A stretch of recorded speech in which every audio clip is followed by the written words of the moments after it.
आज आहे रविवार. आज नाश्त्याला पोहे केले होते. तसं तर नेहमी चपाती भाजी असते नाश्त्याला, तर आठवड्यातून एकदा किंवा 2 वेळा मग पोहे किंवा असं काहीतरी होतं. तर पत्र्यावरती खूप मोठा आवाज येत होता. तर बघते तर पाठीमागे माकडं आली होती आणि माकडं तशी तर अधूनमधून येतातच. तर पाठीमागे आलेच आहे. तर म्हटलं की या रोपांचे तुम्हाला एक व्ह्यू देऊयात. हे फुलाचं रोप आहे खाली, तर ते कोणत्या फुलाचं ते माहीत नाही. तर छान अशी 2 कळ्या आलेल्या आणि त्याचं फूल उमललं तर खूप छान दिसतं. तर इथे हे 2 शेवगाची रोपं जे आहेत ना, ती मम्मीने लावलेली. मम्मी जेव्हा आली तेव्हा तर बऱ्यापैकी वाढले, म्हणजे डोक्यापर्यंत आलेलं आहे.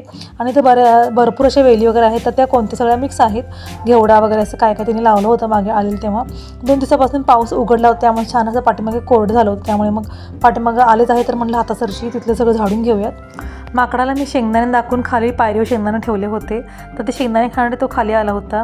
शेंगदाणे संपल्यानंतर मी थोडेसे हातामध्ये घेऊन गेले बाहेर. तर अचानक माझा हात धरूनच खायला लागलं. त्याने जेव्हा माझा हात धरते तेव्हा मला खूप भारी वाटलं. ते हात खूप मऊ मऊ लुसलुशीत आणि गुबगुबीत होते. आधी थोडीशी भीती वाटत होती की काही करणार तर नाही ना, पण काहीच नाही केलं त्यानं.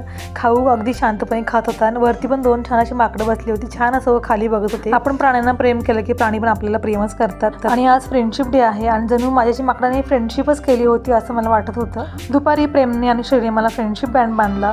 त्यानंतर त्यांनी मित्रांना बांधून एकमेकांना बांधून फ्रेंडशिप डे साजरा केला. संध्याकाळी श्री रुसून बसला होता की मला फ्रेंच फ्राईज करून हवे आहेत. तर तो 2 दिवसापासून मागे लागलेला की त्याला फ्रेंच फ्राईज हवे आहेत. आणि काल जेव्हा बटाट्याची गाडी आलेली ना दारावर, तर मला ढकलून घालवलं की मोठे मोठे बटाटे घेऊन मला फ्रेंच फ्राईज करण्यासाठी. आणि आज तो रुसूनच बसलेला की मला आज फ्रेंच फ्राईज हवेच आहेत, नाही तर मी जेवणार नाही.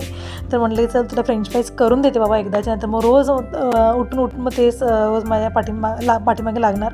आणि त्याला करून दिलं नाही ना तर तो शांत बसत नाही अजिबात. रोज मग तेच सूर असतो.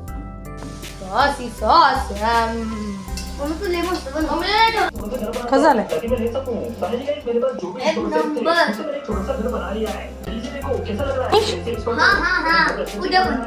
हा उद्या रोज